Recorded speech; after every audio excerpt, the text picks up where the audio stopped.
Namo Amida Section 2. The Qualities of Bodhisattvas in the Audience. Many members of our school do not fully understand the term Bodhisattva in Mahayana. Also, when we read the 22nd vow of Amida presented in Section 7 of this sutra, and which is generally accepted to mean that we return to this world as fully enlightened persons or Buddhas to save all beings, some of us are puzzled that in the respective vow there is no mentioning of the word Buddha, but only Bodhisattva. However, there is no contradiction between the two. The reason is that, in Mahayana, the term Bodhisattva does not only refer to a highly evolved person who is extremely close to enlightenment, on one of the 10 Bodhisattva stages or bhumis, but also to a Buddha who manifests as a Bodhisattva or Bodhisattvas who have already attained enlightenment.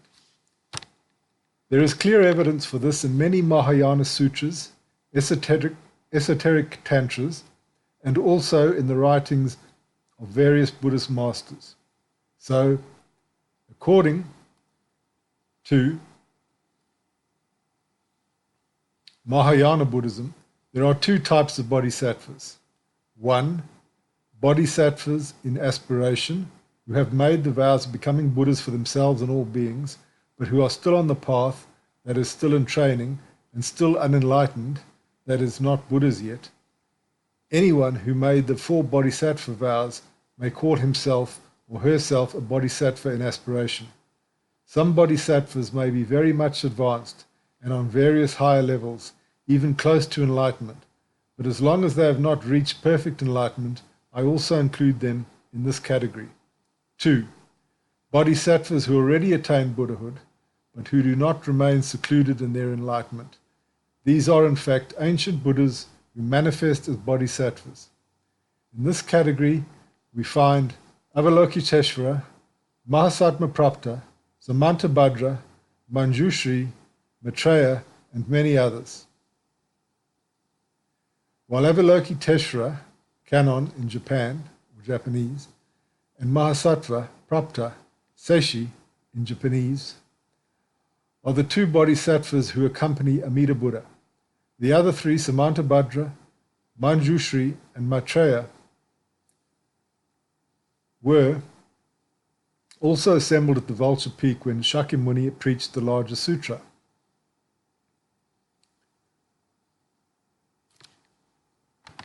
Quote, Mahayana bodhisattvas also accompanied the Buddha, including all those of this auspicious kalpa, such as the Bodhisattva Samantabhadra, the Bodhisattva Manjushri, and the Bodhisattva Maitreya. There were also the 16 lay bodhisattvas, such as Bhadrapala, as well as Bodhisattva Profound Thought, Bodhisattva Wisdom of Faith, Bodhisattva Emptiness, Bodhisattva Bloom of Supernatural Power, Bodhisattva Hero of Light, Bodhisattva Superior Wisdom, Bodhisattva Banner of Wisdom, Bodhisattva Tranquil Ability, Bodhisattva Wisdom of Vows, Bodhisattva Sweet-Smelling Elephant, Bodhisattva Hero of Treasures, Bodhisattva Dwelling in the Center, Bodhisattva Practice of Restraint, and Bodhisattva Emancipation. About them the sutra says, quote, with such roots of virtue, all the bodhisattvas in the assembly had reached the shore of an emancipation, that is, enlightenment or Buddhahood. They acquired the Buddha's immeasurable merit and attained the sacred, pure, and inconceivable wisdom. Innumerable bodhisattvas, mahasattvas, such as these, assembled there all at once. End quote. As we clearly see in the above quote, taken from the first and second sections of the larger sutra, the 3 bodhisattvas, Samantabhadra, Manjushri, and Maitreya, the other 16 lay bodhisattvas, and in fact all the bodhisattvas in the assembly, already attained enlightenment, had reached the shore of emancipation. The whole section 2 of the sutra describes the virtues of the bodhisattvas in the audience. Thus, each one of them follows ad infinitum the same pattern as Siddhartha Gautama, who became Shakyamuni Buddha. That is, they are Buddhas who manifest as bodhisattvas. It is like the story of Shakyamuni Buddha repeats itself over and over again in all universes. He first dwells for some time in the Tushita heaven, where Maitreya is now dwelling. quote, first dwelling in the Tushita heaven, he proclaims the true Dharma, end quote, and then, quote, having left the heavenly palace, he descends into his mother's womb. Soon after, he is born from her right side. He takes 7 steps. As he does so, an effulgence illuminates everywhere in the 10 quarters, and innumerable Buddha lands shake in 6 ways. Then he utters these words, I will become the most honored one in the world, end quote. After a childhood and youth filled with various achievements and pleasures, he, quote, encounters old age, sickness, and death, end quote, and, quote, he realizes the impermanence of the world, end quote. Then he, quote, renounces his kingdom, wealth, and throne, and goes into the mountains to practice the way. After sending back the white horse that he has been riding, together with the jeweled crown and ornaments which he has been wearing, he takes off his magnificent clothes and puts on a Dharma robe. He cuts his hair and shaves his beard, sits upright under a tree, and strives at ascetic practices for 6 years in accord with the traditional way, end quote. After realizing the futility of the ascetic practices, he washes himself in the river, eats moderately, and then he takes a seat under the Bodhi tree with his legs crossed. Then, quote, he emits a great flood of light to inform Mara of this. Mara and his army come to attack and tempt him, but he brings them under control with the power of wisdom and makes them all surrender. Then he attains the supreme Dharma and realizes the highest perfect enlightenment, end quote. After this attainment of enlightenment, exactly like Shakyamuni in our present world, he goes on teaching the Dharma, thus guiding others to the attainment of freedom from birth and death.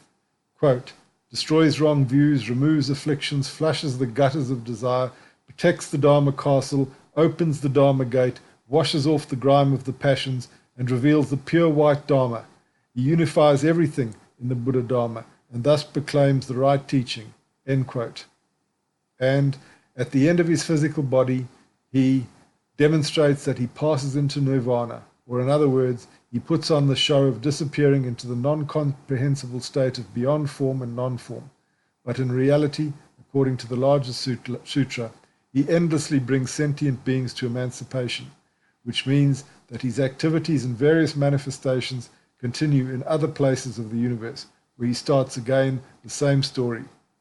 The sutra says, quote, just as a magician with his perfect skill can create at will various illusions, including images of man or woman at will, so the Bodhisattva, having thoroughly learned all the methods of emancipation and attained serene awareness of reality, can freely teach and transform beings.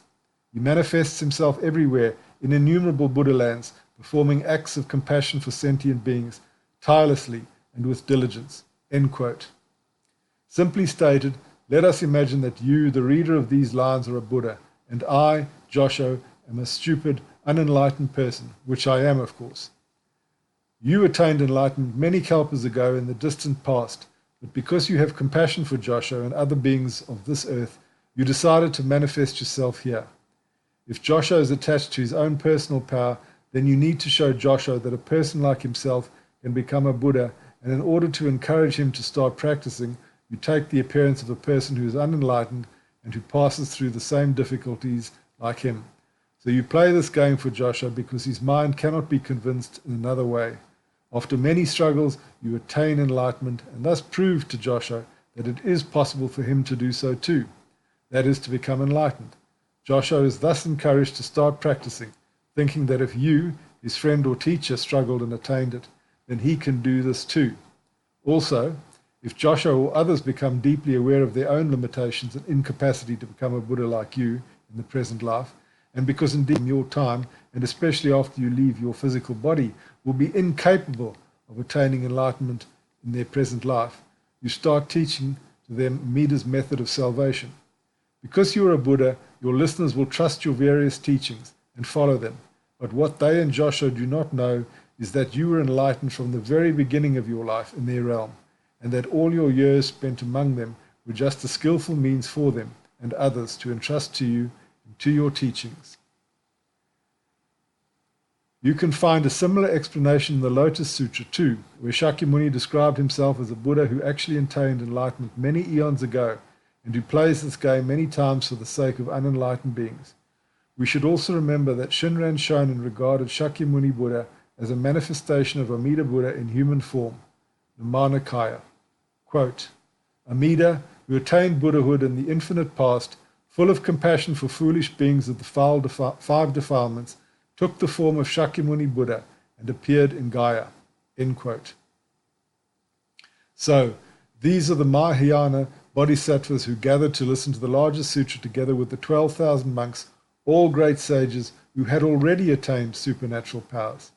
Certainly, such great beings who witnessed the teaching presented that day on the Vulture Peak have always been promoting and protecting its transmission to later generations. However, the special character who has been entrusted by Shakyamuni with the transmission of this sutra is Bodhisattva Maitreya, as we will see in section 33. In accordance with my above explanations, there are two ways of speaking about him. One is the usual provisional way, in which he plays the role of the future Buddha of our age and successor to Shakyamuni, and the other is the true way, as a Buddha who assumes many other roles in the various worlds of the 10 directions, besides the one he plays in our world. The provisional way is well represented by Shinran, who said that we, people who have faith in Amida, are in the same stage as Maitreya, in the sense that we are also assured of becoming Buddhas in the next life, with the difference that we don't need to wait billions of years like Maitreya, and that we entered this stage through the power of Amida. Of course, for us, is also the first time to become Buddhas, as we are not yet enlightened, so we are not playing any role until we are actually born in the Pure Land. This provisional way is also presented in various sutras when he is described without further explanations as the successor to Shakyamuni.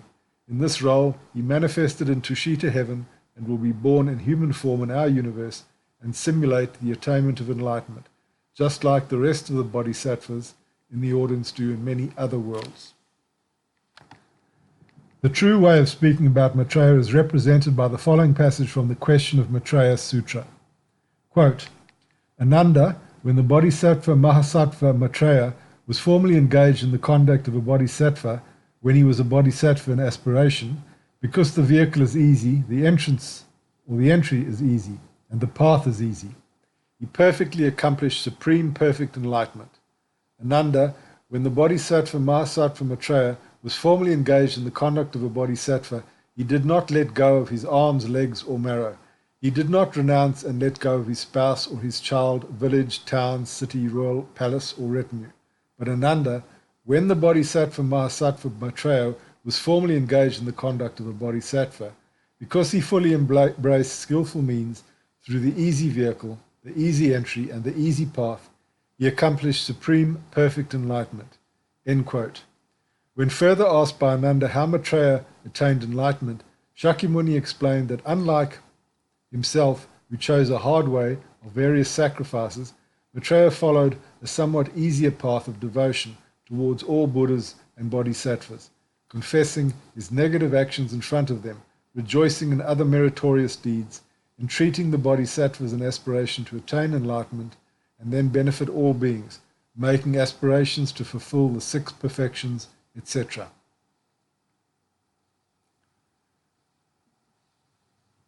Also, in section 33 of the larger sutra, Shakyamuni said, quote, Maitreya, you should know that you have, for innumerable kalpas, been perfecting the bodhisattva practices to save sentient beings.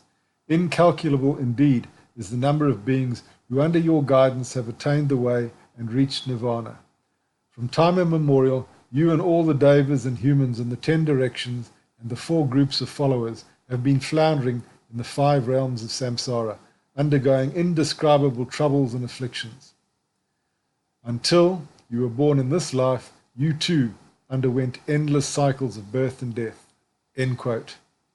The last sentence is the key of the fragment and should be read as follows.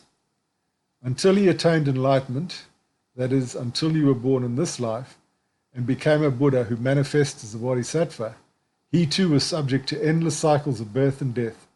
This is extremely important as it shows that the endless cycles of birth and death are something of the past for Maitreya, who is now ready to take the place of Shakyamuni in the role of teaching the Amida Dharma to future generations, doing what all enlightened bodhisattvas do as explained in section 2 of this sutra.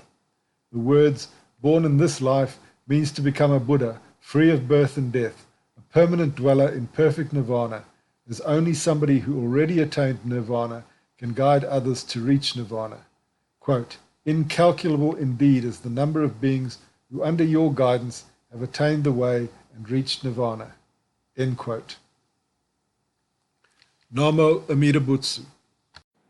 Important footnotes for section 2, the qualities of bodhisattvas in the audience.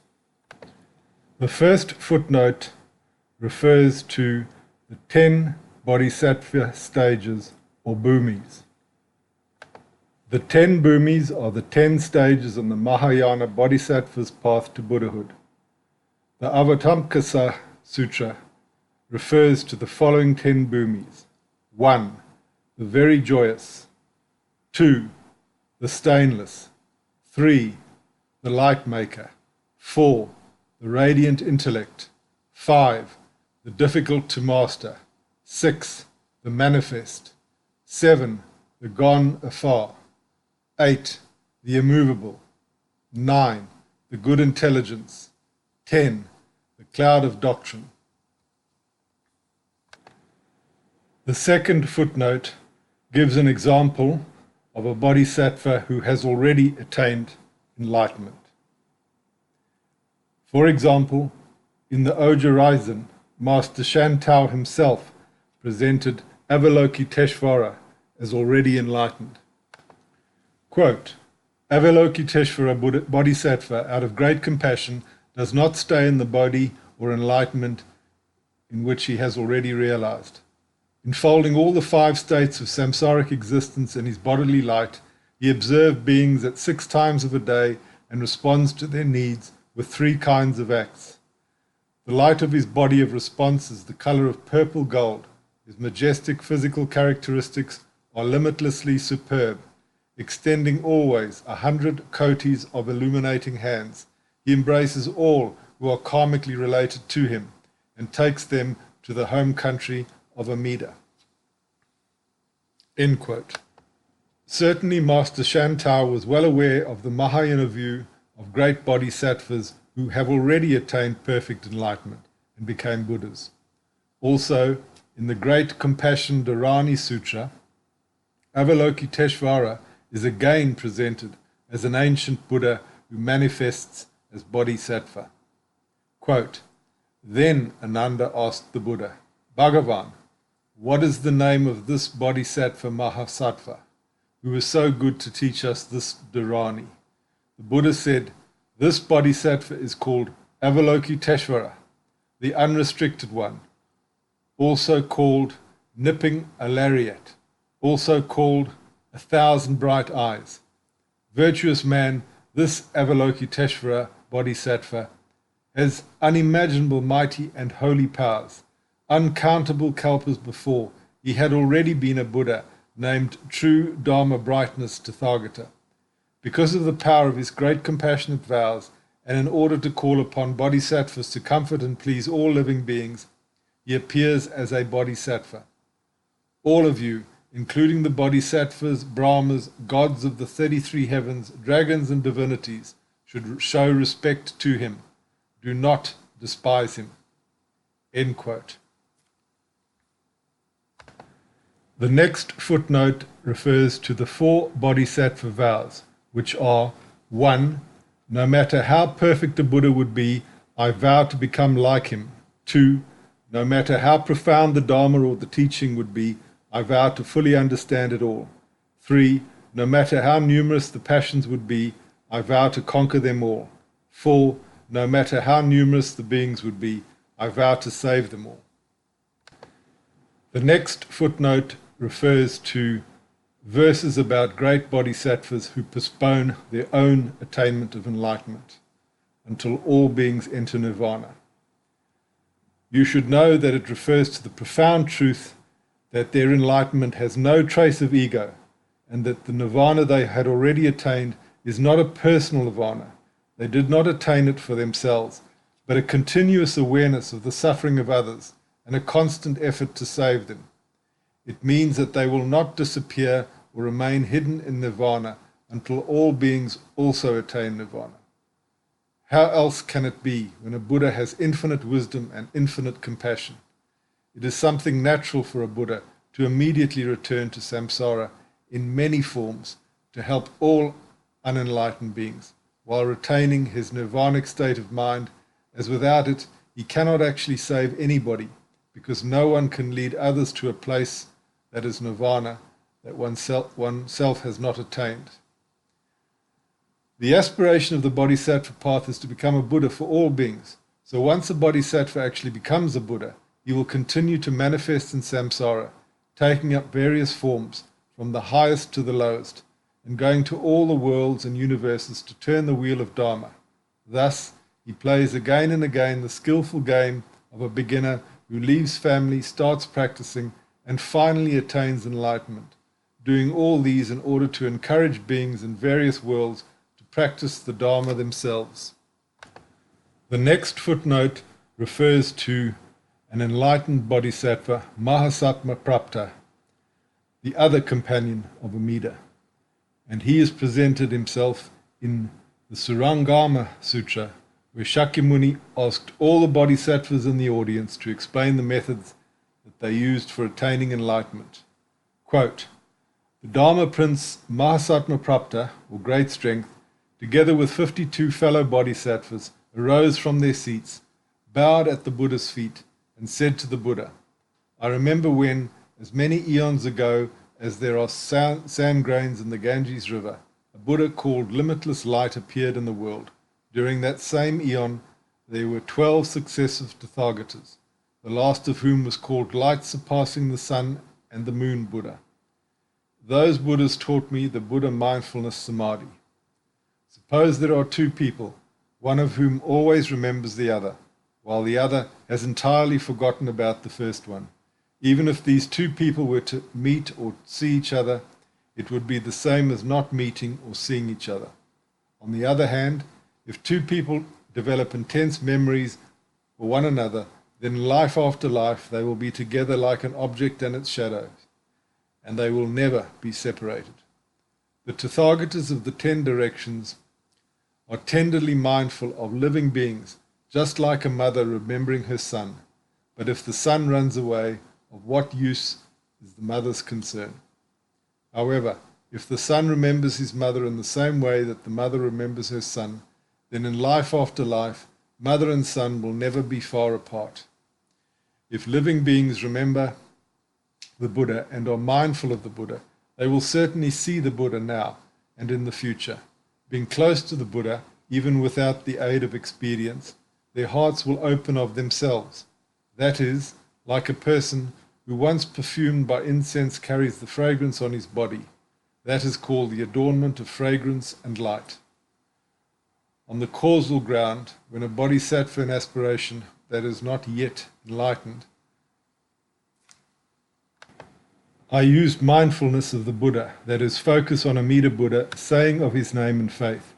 Now in this world, I gather in all those who are mindful of the Buddha, that is, Amida Buddha, and I bring them to the Pure Land. As we see in the passage above, the causal ground, or the time when he was a bodhisattva in aspiration, is something of the past, and now, in his many manifestations sent towards all the worlds of the 10 directions, now in this world, he guides beings towards birth in the Pure Land, brings them to the Pure Land. Only somebody who attained perfect enlightenment can be both in the Pure Land at the right side of Amida as one of his main accompanying bodhisattvas, and at the same time manifest all over samsaric universes. The next footnote refers to Samantabhadra, who appears in some tantras of Vajrayana or esoteric Buddhism as the name of the awakened Buddha nature, being depicted sky blue in color and naked, meaning that he is beyond any concept.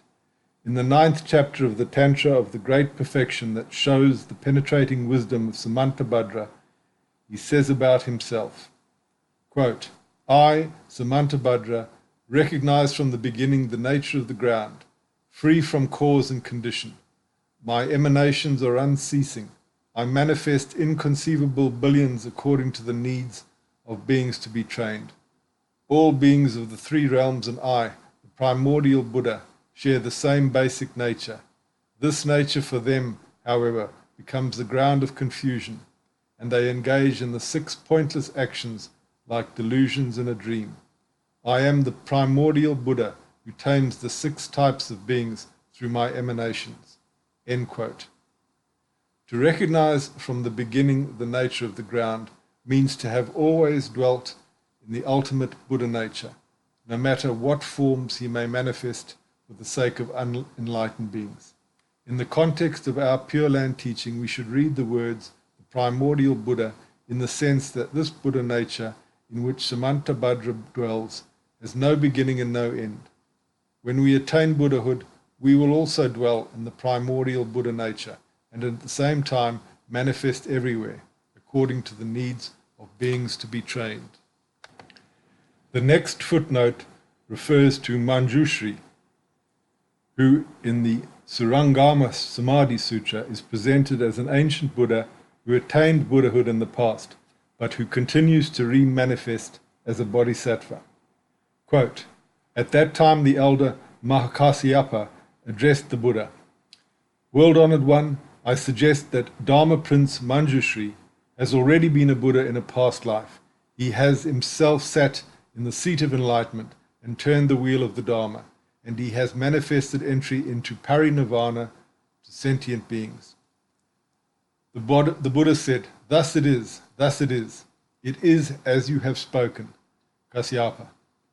Long in the distant past, an immeasurable and innumerable number of inconceivable, immeasurable eons ago, there was a Buddha who was called Paragon of the Dragons, as well as by the 10 titles Tathagata.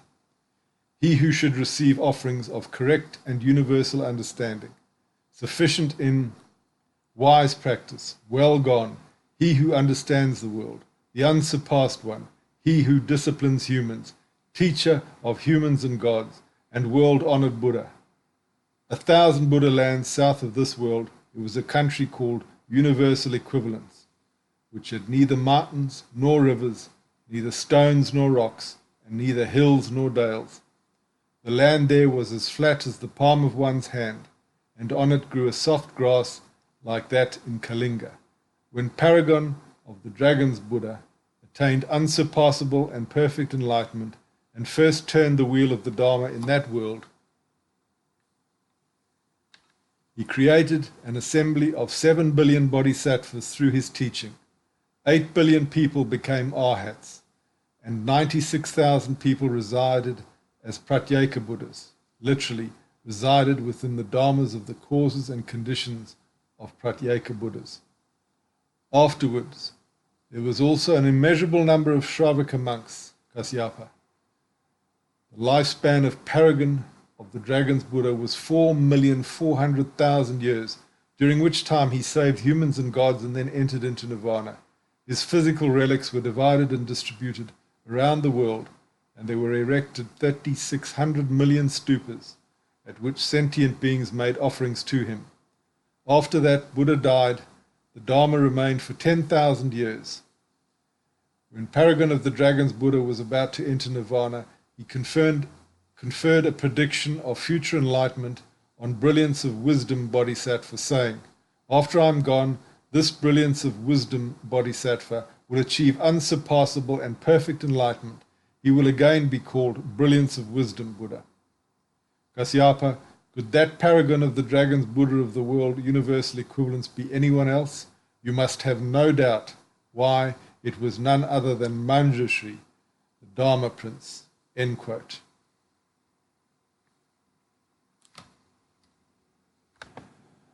The next footnote refers to the Tushita heaven. All those who become great Buddhas spend their prior life in the Tushita heaven. The next footnote refers to verses about great bodhisattvas who postpone their own attainment of enlightenment until all beings enter nirvana. This refers to the profound truth that their enlightenment has no trace of ego, and that the nirvana they attained is not a personal nirvana. They did not attain it for themselves, but a continuous awareness of the suffering of others and a constant effort to save them. How else can it be when a Buddha has infinite wisdom and infinite compassion? It is something natural for a Buddha to immediately return to samsara in many forms to help all unenlightened beings while retaining his nirvanic state of mind. The aspiration of the Bodhisattva path is to become a Buddha for all beings. So once a Bodhisattva actually becomes a Buddha, he will continue to manifest in samsara, taking up various forms from the highest to the lowest, and going to all the worlds and universes to turn the wheel of Dharma. Thus, he plays again and again the skillful game of a beginner who leaves family, starts practicing, and finally attains enlightenment, doing all these things in order to encourage beings in various worlds to practice the Dharma themselves. We who entrust to Amida Buddha will also become such active Buddhas who manifest as Bodhisattvas after we are born in his pure land after death.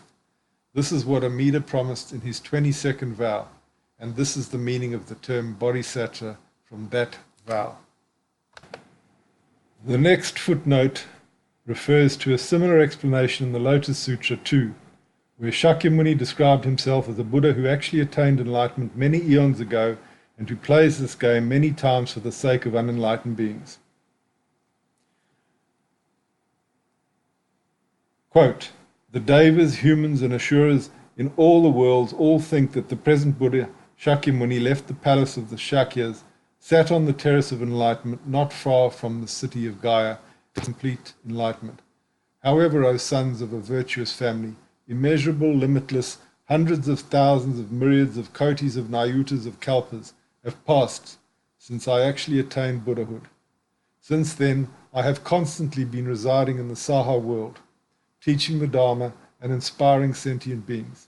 I have also been leading and benefiting sentient beings in incalculable hundreds of thousands of myriads of kotis of nayutas of other worlds."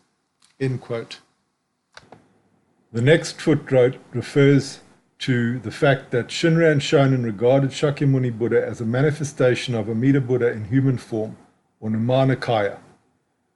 Quote, "Amida, who attained Buddhahood in the infinite past, full of compassion for foolish beings of the 5 defilements, took the form of Shakyamuni Buddha and appeared in Gaya." In Shinran's day, Gaya, the place where Shakyamuni attained enlightenment, was sometimes confused with Kapilavastu, his birthplace, according to a note of the translator. So here Shinran is actually referring to the place where Shakyamuni was born. The next footnote refers to the Tushita heaven. Each universe has its own Tushita and other heavens of the gods, as well as human realms, demigods, animals, pratas, and hells. Maitreya is now residing in the Tushita heaven of our Saha universe. The next footnote refers to the following passage. When further asked by Ananda how Maitreya attained enlightenment, Shakyamuni Buddha explained that unlike himself, who chose a hard way of various sacrifices, Maitreya followed a somewhat easier path of devotion towards all Buddhas and Bodhisattvas, confessing his negative actions in front of them, rejoicing in other meritorious deeds, entreating the Bodhisattvas in aspiration to attain enlightenment, and then benefit all beings, making aspirations to fulfill the 6 perfections, etc. Quote, "Then the Venerable Ananda asked, 'Blessed One, what were the skillful means to which the Bodhisattva Mahasattva Maitreya adhered, thus accomplishing supreme perfect enlightenment?' The Blessed One replied, 'Ananda, when formerly the Bodhisattva Mahasattva Maitreya engaged in the conduct of a Bodhisattva, when he was a Bodhisattva in aspiration, he would drape his shawl over one shoulder, set his right knee on the ground, and put the palms of his hands together 3 times during the day and 3 times during the night, making all the Buddhas visible. He would then speak to them in these words: Homage to all the Buddhas, homage to the Bodhisattvas, those sages with the divine eye, and to the Shravakas too. Homage to the mind of enlightenment which reverses all negative rebirths, shows the path to higher rebirth, and leads beings to the state without aging or death. Whatever negative actions I have done under the influence of mind, here in the presence of the Buddhas I confess them. Whatever accumulation of merit I've produced through the three kinds of actions, may it be the seed of my omniscience and inexhaustible enlightenment. Whatever offerings to the Buddhas arise in all realms throughout the 10 directions, the Buddhas know and rejoice in them, and at that I myself rejoice. I confess all negative actions. I rejoice in all meritorious acts. I pay homage to all the Buddhas. May I attain supreme awareness. I exhort the Bodhisattvas of all 10 directions who abide on the 10 Bodhisattva levels to attain supreme enlightenment. May they become truly enlightened Buddhas, overcoming negative influences of every kind, and then, to benefit living beings, may they turn the wheel of the Dharma. Through the sound of the great Dharma drum, may they bring the suffering of sentient beings to an end. For unimaginable millions of aeons, may they teach the Dharma and continue to remain in this world. I beg you, best of all humans, look upon those who are trapped in the swamp of desire and tightly bound by the cords of craving, fettered in every kind of bond. Buddhas, do not belittle those whose minds are defiled, but with loving intent towards all human beings and sentient beings, save them from the sea of existence. May I train in the footsteps of the perfect Buddhas, those present now, those of the past, and those of the future, and may I engage in the conduct of the Bodhisattvas. May I complete the 6 perfections and liberate beings of the 6 realms. May I realize the 6 supernormal powers and reach supreme enlightenment. Unproduced and non-arising, without self-nature or location, neither mental cognition nor substance, may I realize the teaching of emptiness.